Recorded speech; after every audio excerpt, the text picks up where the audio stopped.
하나님께서 오늘 저와 여러분들에게 주시는 말씀은 빌립보서 2장 6절에서 11절까지의 말씀입니다. 제가 가진 성경 신약 319쪽에 있습니다.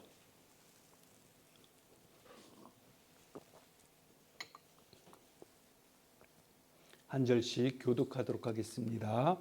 제가 먼저 봉독합니다.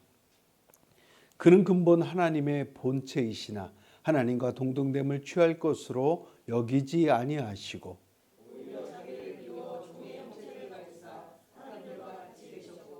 사람의 모양으로 나타나사 자기를 낮추시고 죽기까지 복종하셨으니 곧 십자가에서 죽으심이라.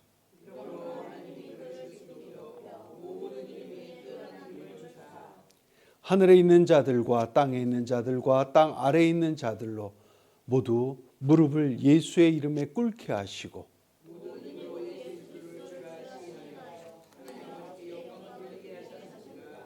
아멘. 이것은 살아계신 하나님의 말씀입니다. 할렐루야. 오늘은 옆에 분들과 이렇게 인사하면서 나아가도록 하겠습니다. 나는 겸손한 마음으로 살겠습니다. 그렇습니다. 겸손한 마음으로 우리가 삶을 살아야 하는 것, 그것이 바로 하나님께서 사도 바울을 통해서 저와 여러분들에게 주시는 그 말씀인 것입니다. 오늘은 종려주일입니다. 종려주일은 그 종려나무의 그 아름다움과 그 의를 상징하는 그것에 대한 어떤 상징성을 가진 그런 절기입니다. 우리는 이렇게 종려주일이라고 이렇게 부릅니다. 이 종려주일이라고 이렇게 부르는 것은 우리 주님께서 예루살렘으로 이렇게 입성하실 때 종려나무 가지를 제자들이 흔들고 했다라고 해서 종려주일이라고 합니다. 그런데 또 다른 이름이 있습니다. 호산나 주일이라고도 합니다. 왜냐하면 우리 주님께서 들어갈 때 호산나 하면서 제자들이 또 외쳤기 때문에 호산나 주일이다라고 이렇게도 말합니다. 또 다르게 말도 합니다. 고난주일이다라고 이렇게 말도 합니다. 왜냐하면 이때 시작할 때 고난주간이 시작되기 때문에 그리스도의 순환사를 이렇게 낭독했다 해서 고난주일이라 또 이렇게 말합니다. 또 세례지원자 주일이라고 이렇게 말하기도 합니다. 부활절에는 우리도 세례를 받는 분이 있지만 세례를 받습니다. 많이 이렇게 행하는 것이 보통 통상 예입니다. 그렇기 때문에 이 고난 주간이 시작되는 이 종려주일을 세례 지원자 주일이다라고 이렇게 표현도 합니다.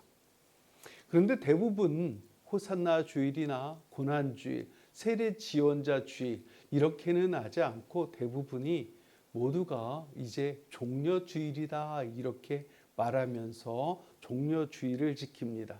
근데 원래는 호산나 주일, 고난 주일, 세례 지원자 주일처럼 이렇게 다양한 이름이 존재했다라고 하는 것, 이것은 우리들이 상식적으로 기억해야 될 어떤 이런 것 같습니다.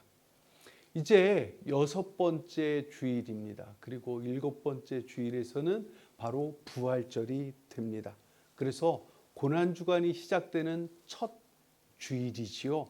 우리는 주일서부터 일일이 시작되는 날이기 때문에 주일서부터 고난주간 이렇게 해서 시작이 됩니다.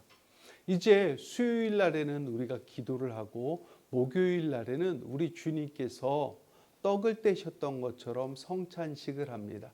그리고 금요일 날 우리 주님께서 돌아가셨던 그때는 바로 김경호 목사님께서 오셔서 죽음에 대해서 이렇게 말씀을 전해 주십니다. 여러분들 사순절을 맞이해서 성경 열심히 읽고 계시지요? 네. 우리가 무엇인가 마음을 가지고 우리 주님을 기억하는 것, 그것이 중요한 것 같습니다. 사도 바울은 오늘 본문을 통해서 예수 그리스도께서 말씀하시고 행했던 그 정신을 한 가지로 표현을 하고 계심을 알 수 있습니다. 뭐냐면 겸손한 마음. 이것을 오늘 본문을 통해 말씀하고 계신다라고 하는 것이지요.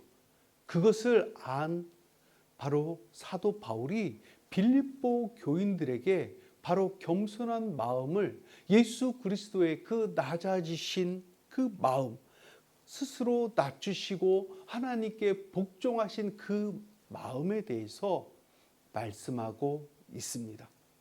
그런 면에서 오늘 본문은 단순히 우리의 마음 자세를 겸손하게 한다라는 것에서 그치지 않고 그리스도 예수의 그 근본과 인류 구원의 그 의미를 알려주면서 이에 따라서 우리 그리스도인들이 어떤 삶의 자세를 가지고 살아야 하는지, 그렇게 사도 바울을 통해서 하나님께서 저와 여러분들에게 말씀을 해주고 계십니다.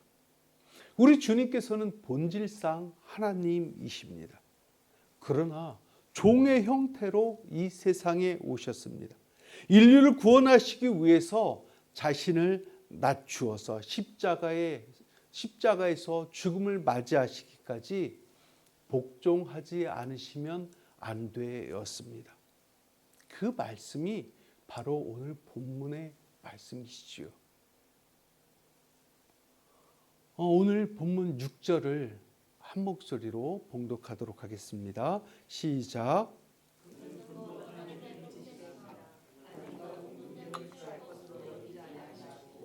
아멘. 여기서 보면 그는 근본 하나님의 본체이시나 라고 이렇게 말씀하셨습니다. 본체라는 단어, 이 단어를 헬라어로 보면 이렇게 읽습니다. 우리 한번 읽어보도록 하겠습니다. 시작. 모르페.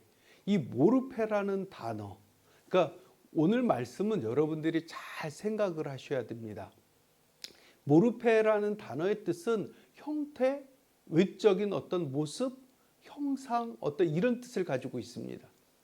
그런데 이것이 하나님에 대해서 이렇게 문자적으로는 그렇지만 하나님에 대해서 뜻을 살펴볼 때는 하나님의 본질적인 성질과 성격을 말씀해 주고 있습니다.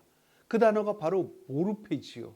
그러니까 본 뜻, 우리가 그냥 해석하는 것은 형태나 외적인 모습, 형상이란 뜻이지만 하나님에 대해서 쓰여질 때는 그의 본질이라는 그 뜻을 갖고 있다라고 하는 것입니다. 우리가 형태, 외적인 모습, 형상이라는 뜻을 갖고 있을 때 하나님 그러면 하면서 여러분들 생각나는 구절이 있으시지요. 바로 창세기 1장 27절이 여러분들 머리에 싹 스칠 것입니다. 자, 한 목소리로 또 봉독해 봅니다. 시작.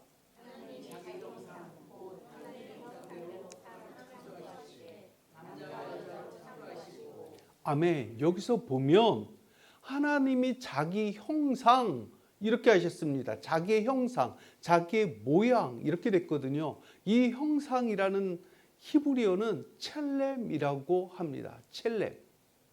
그리고 히브리어로는 첼렘인데 이 헬라어로는 에이콘이라고 번역이 되죠. 여러분 잘 쓰는 말씀 중에 뭐냐면 아이콘이라는 단어 쓰죠. 아이콘 클릭해 하면서 이렇게 하지요. 그 아이콘이 바로 이 에이콘이라는 단어에서 이렇게 나온 것입니다. 그러면 우리가 이 창세기 1장 27절의 형상이라는 단어와 그리고 오늘 본문 6절에 이 본체라는 단어가 그러면 어떻게 다르게 해석이 되느냐라고 하면 아담은 하나님의 형상대로 창조됐습니다. 그렇죠? 하나님의 형상대로 창조되었습니다. 그리고 둘째 아담 그리스도는 하나님의 본체, 모르페라고 해서 본질로 존재하시는 분이라고 이렇게 대비가 됩니다. 그런데 첫째 아담은 하나님의 피조물이면서도 하나님과 동등되려고 했던 반면에 둘째 아담은요, 바로 예수 그리스도를 뜻하는 거죠. 예수 그리스도는 하나님과 동등된 그 존재이면서 동등되려고 하지 아니하시고, 그리고 자신을 비워 종의 자리까지 무한히 낮아지려고 하셨다라고 하는 것이지요. 이것이 모르페라는 단어에서 저와 여러분들이 바로 첼렘이라는 단어, 그러니까 오늘 본문 6절에서 이 본체, 본질이라는 단어와 그리고 하나님의 형상, 그러니까 창세기 1장 27절에 이 단어와의 그 차이점입니다. 그래서 이것을 가지고 분석을 한 것이 뭐냐면 아담의 기독론, 아담 기독론이라고 이렇게 신학적으로는 말하고 있습니다. 그래서 신학 공부를 한 사람들은 아담 기독론 하면 오늘 본문을 딱 드러내면서 그거는 이거와 창세기 1장 27절의 형상과 이렇게 비교하면서 그것을 분석한 거야, 분류한 거야 라고 이렇게 말을 합니다. 그렇습니다. 우리 주님은 하나님 자신입니다. 하나님으로서 모든 영광을 다 누리실 수 있는 그런 분이셨습니다. 그러나 그는 그것을 우리 주님께서는 스스로 포기하셨습니다. 저와 여러분들은 제자된 삶을 살아가기로 그렇게 다짐하고 또 그렇게 기도하면서 한 땀 한 땀 우리의 삶을 살아나가려고 하는 분들입니다. 그렇다면 우리 주님께서 행하신 그 뜻대로 저와 여러분들도 행하면서 삶을 살아가야 되겠죠. 그러면 우리는 이래야만 합니다. 내 주장을 내려놓아야죠. 내 권리도 내려놓아야죠. 그리고 내가 가진 것도 다 내려놓을 수 있어야만 합니다. 우리는 그리스도의 영광을 위해서 사는 것이고 교회에 덕을 세우기 위해서 살아야 합니다. 그렇기 위해서 우리 주님께서 우리를 구원하시려고 모든 것을 다 내려놓았던 것처럼 우리도 나의 생각, 나의 주장, 그리고 내가 가진 어떤 이런 모든 것도 우리 주님을 위해서 내려놓아야 하지 않겠습니까? 그런 삶을 살아가시는 저와 여러분들 모두 되시기를 주님의 이름으로 축복합니다. 오늘 본문 7절을 보면 이렇게 말씀하시죠. 우리 한 목소리로 또 봉독하도록 하겠습니다. 시작.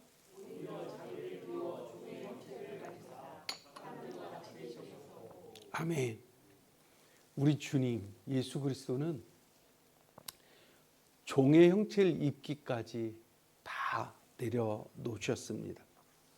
그리고 그는 하나님의 지위를 내려놓고 인간이 되셨습니다. 저와 여러분들은 어떤 마음을 가지고 살아갑니까? 우리가 다 주인이 되려고 왕노릇하려고 혹시 내 마음에 그런 생각을 가지고 살아가고 있지 않습니까? 우리 주님께서 우리에게 왕의 도를 가르쳐 주지 않으셨습니다. 우리 주님께서 가르쳐 주시고 또 행해라라고 말씀하시는 그것은 바로 종의 도입니다. 낮아짐의 도입니다.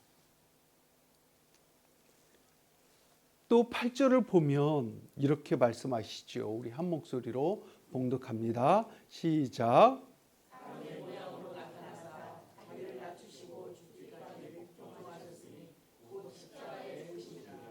아멘. 우리 주님께서는 죽기까지 복종하셨습니다. 그리고 우리 주님께서는 십자가를 피할 수 있다면 피하고 싶어 하셨습니다. 그러나 그렇게 기도하시죠. 내 뜻대로 하지 마옵시고 아버지 뜻대로 하옵소서. 당신의 능력으로 자기를 잡으려고 하는 저 무리를 진멸하실 수 있으셨습니다. 그런데도 우리 주님께서는 그들에게 순순히 붙잡히셨습니다. 어느 것 하나도 자기 뜻대로 하지 않으시고 우리 주님께서는 바로 하나님의 그 뜻에 따라 행하셨습니다. 죽기까지 복종하셨습니다.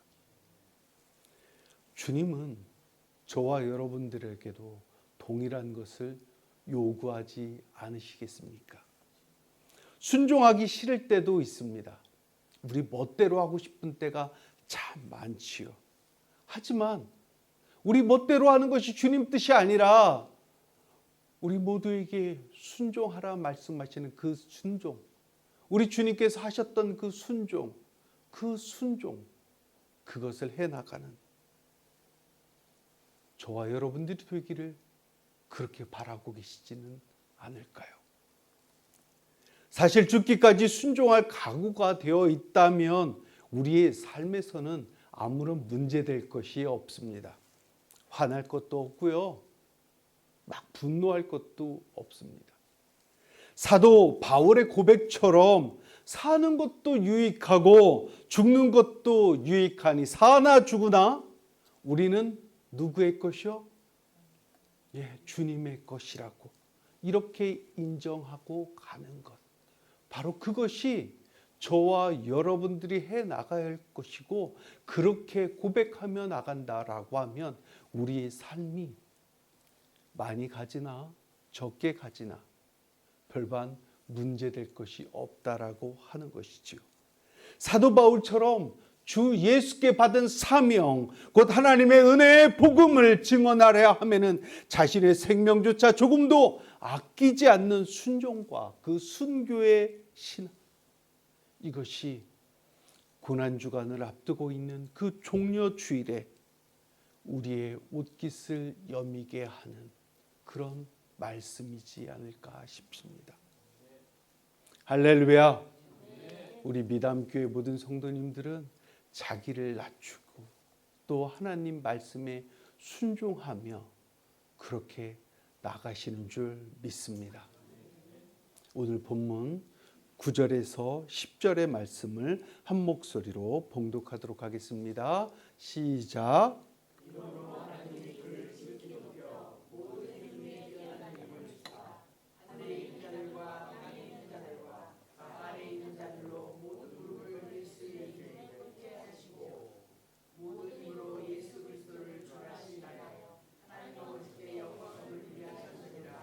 아멘. 오늘 본문을 가리켜서 그리스도의 자기 비하와 승귀라고 이렇게 말씀합니다. 그러니까 낮아지심은 자기 비하라고 이렇게 말씀을 하는 것이고요. 그리고 그런 우리 주님을 높이신 것을 승귀다. 그러니까 하나님께서 높게 해주셨다라고 하는 그런 뜻입니다.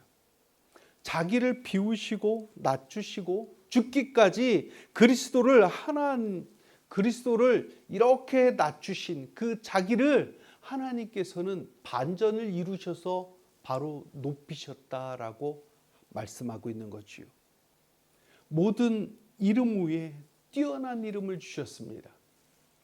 그 결과 모든 무릎이 우리 주님 앞에 꿇리게 되었습니다.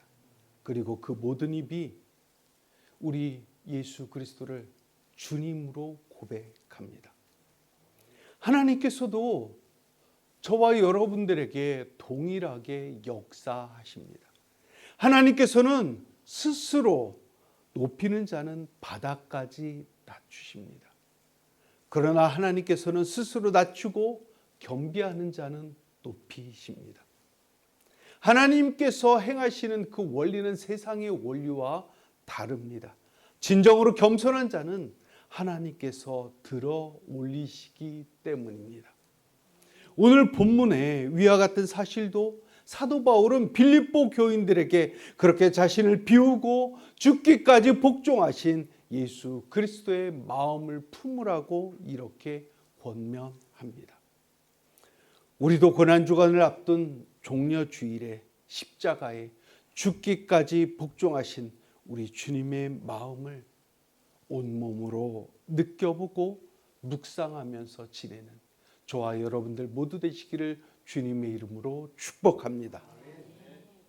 여러분들이 아마 많은 분들이 읽어보셨을 것입니다. 도스토옙스키의 대작이죠. 죄와 벌입니다. 이 내용은 그렇습니다. 인간이 스스로를 인간 이상으로 생각하는 어떤 그 교만이 어떤 결과를 초래할 수 있는가, 또 인간이 어떻게 그 죄를 속죄하면서 하나님의 은혜에 입어서 참 인간으로 거듭날 수 있는가라고 하는 그 기독교 복음의 그 진리를 잘 설명해 주고 있는 책이 바로 도스토옙스키의 죄와 벌입니다. 소설의 그 내용은 이렇습니다. 가난에 찌든 그 의과 대학생 라스콜리니코프, 그러니까 이 러시아 문학은 참 이름이 어려워요. 라스콜리니코프가 자신은 인간의 어떤 숙명을 바꿔놓을 수 있는 어떤 초인적인 그런 존재라고 이렇게 자기 자신을 스스로 높이면서 이렇게 생각을 갖고 있습니다. 그래서 그는 보통의 일반인들이 적용받는 그런 법에 적용을 받지 않는다라고 이렇게 그는 생각을 합니다. 그리고 그는 이윽고 자신의 초인적인 프로그램을 실행할 그 자금을 마련하기 위해서 그가 제일 백희 무익회라고 하는 그 사람인 그 전당파 노인을 살해합니다. 그러나 그의 행위는 그러하여금 인간의 어떤 인류를 돕는 것이 아니라 오히려 형사의 집요한 그 심리작전에 빠져서 죄책감 그리고 공포에서 휩싸이게 이렇게 됩니다. 그런데 그가 만나게 된 한 사람이 있습니다. 그는 엄청나게 불우한 환경에서도 예수 그리스도를 잘 믿는 소냐라고 하는 사람입니다. 이 소냐의 가마로 그 라스콜리니코프가 자꾸 발음이 꼬입니다. 이 청년이 자신을 우상화하고 자신을 초인적인 어떤 존재라고 했던 이 청년은 자수를 합니다. 그래서 시베리아로 유영을 가는데 거기에서 그가 어느 부활절에 바로 요한복음 11장에 나오는 나사로의 그 부활의 이야기를 읽으면서 자신이 딱 마음에 무엇인가 들어오기 시작합니다. 그래서 가마를 받은 것이지요. 그래서 자신이 초인이라고 상상했던 그 교만, 그리고 그 죄 지은 것에 대한 그 공포나 어떤 이런 것을 다 몰아넣고 한 그것에 대해서 모든 것을 다 회개합니다. 그리고 그가 그 죄책감에서 벗어납니다. 그리고 비로소 새 사람이 된다라고 하는 그 이야기, 그 내용의 줄거리가 바로 죄와 벌입니다. 이 이야기를 통해서 작가는 그 이야기를 하고 싶은 거지요. 인간이 아담적인 숙명과 그 재앙, 그리고 하나님의 통치 아래 참 생명이 있다라고 하는 것을 바로 도스토옙스키는 바로 말하고 싶었던 것입니다.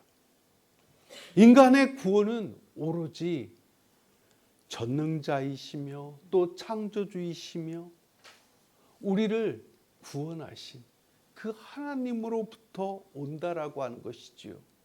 인간은 스스로 어떤 인간의 독특함이나 자기의 어떤 묵상이나 자기의 잘남으로 인해서 온다라고 하는 것이 아니라는 것입니다. 그래서 인간이 스스로 구원하려는, 스스로 하나님같이 되려고 하는 그 아담의 시도, 이것은 재앙을 초래하는 그런 현상을 갖게 된다라고 하는 것, 그것을 이야기하고 있는 것이 바로 도스토옙스키의 그 죄와 벌입니다. 그렇기 때문에 마지막 아담이라고 말씀하고 있는 예수 그리스도. 예수 그리스도는 바로 이 첫째 아담의 그 하나님과 같이 되려고 한 그 신격화를 배격하고 하나님께 무조건 의지하고 순종하며 나아가는 길이 구원을 얻는 길이라고 하는 그것을 말씀해 주고 있다라고 하는 것입니다. 그래서 오늘 본문에 그 말씀에 줄줄이 흐르는 그것은 바로 순종의 마음, 겸손의 마음, 그 마음으로 낮아지는 것, 그런 것이 바로 하나님께서 높임 받는다라고 하는 그 내용이 바로 오늘 본문의 그 내용인 것입니다. 말씀을 마무리합니다. 우리는 종려주일에 맞이하고 있습니다. 그리고 이제 고난주간을 맞이합니다.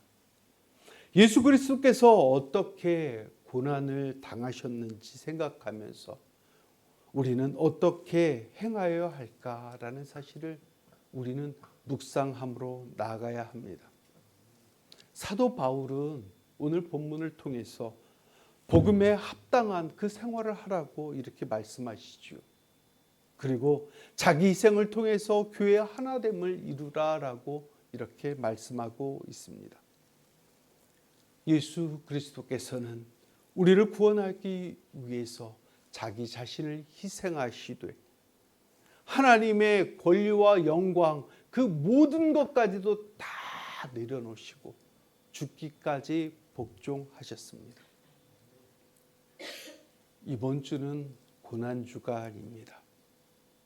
사랑하는 성도 여러분, 종의 도 그리고 겸손의 마음으로 그렇게 낮아지신 우리 주님을 생각하며 보내는 한 주 되시기를 주님의 이름으로 축복합니다. 기도하겠습니다. 사랑과 은혜 하나님 감사합니다. 그리스도께서 우리의 구원을 위해 자기 자신을 희생하시되 하나님의 권리와 영광을 내려놓으시고 종의 모습으로 십자가에 죽기까지 복종하신 주님의 고난을 되새기며 묵상하게 하옵소서. 주님의 마음을 본받는 삶이 고난주간에 주님의 고난을 체험하는 한 방편이 되게 하옵소서. 하나님께서 그리스도를 지극히 높이신 것 같이 우리가 다른 사람을 위하여 자신을 낮추고 희생하는 삶을 살아가는 것을 하나님께서 알아주실 것을 기대하며 진정한 그리스도의 비움과 체험의 삶을 살아가게 하여 주옵소서. 예수님의 이름으로 기원하옵나이다. 아멘.